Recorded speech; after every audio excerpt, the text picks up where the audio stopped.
In the 40 years between 1870 and 1910, the United States experienced technological growth that was unparalleled in history. This growth changed everything about life in America and gave us much of the world that we know today. In this series of podcasts about these technological innovations, we'll start by considering Alexander Graham Bell and his invention of the telephone. My name is Dr. Rick Gardiner from Columbus State University, and this is a Muskogee County School District podcast, Alexander Graham Bell and the telephone.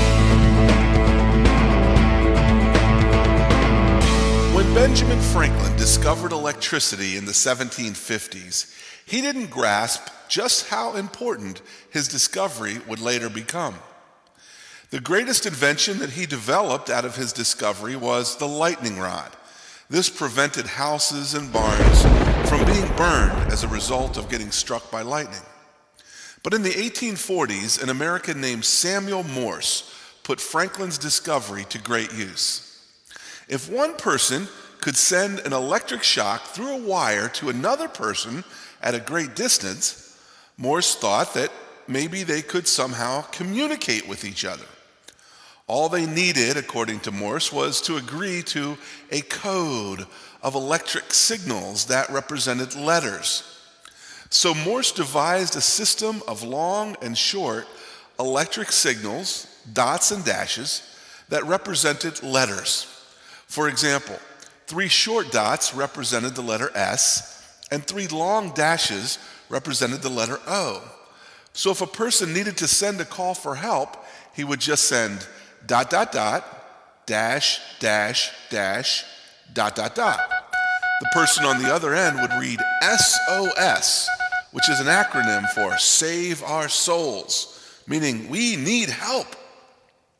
This invention was called the telegraph, and the language it used was called Morse code. Think of the revolution this invention caused in the United States.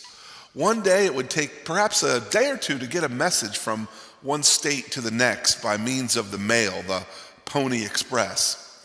The day after the telegraph was in place, that same message could be sent instantly.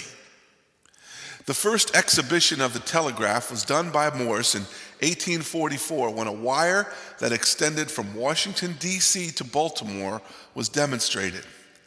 In Morse's first message, he exclaimed his amazement of the miracle that his new invention seemed to be, and he considered it a divine blessing. "What hath God wrought?" were the words that Samuel Morse transmitted to Baltimore.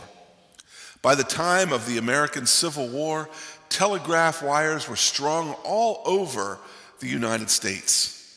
Most of these wires were owned by a company known as the Western Union, and Western Union continued to dominate the telegraph market for more than 100 years.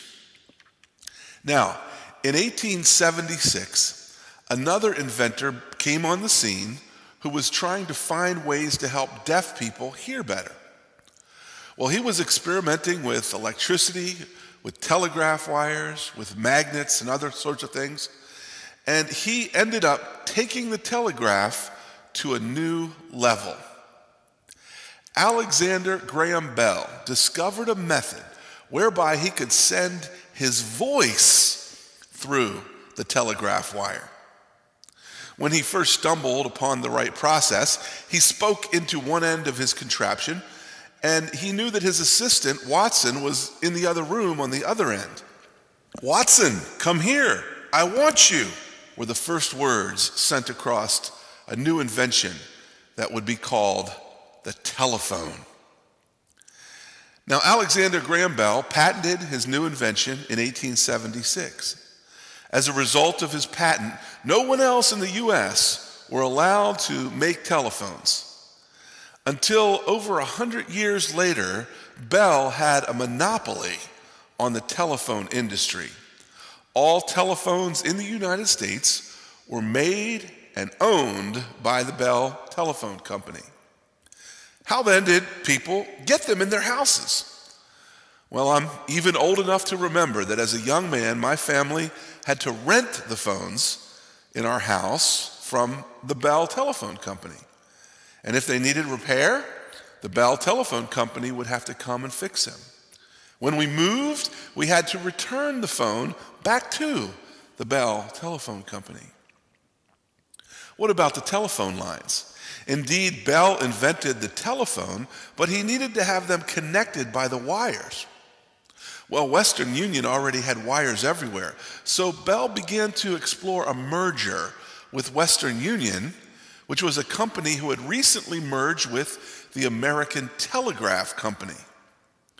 So in 1885, the Bell Company established its own subsidiary wire company named the American Telegraph and Telephone Company, better known as AT&T.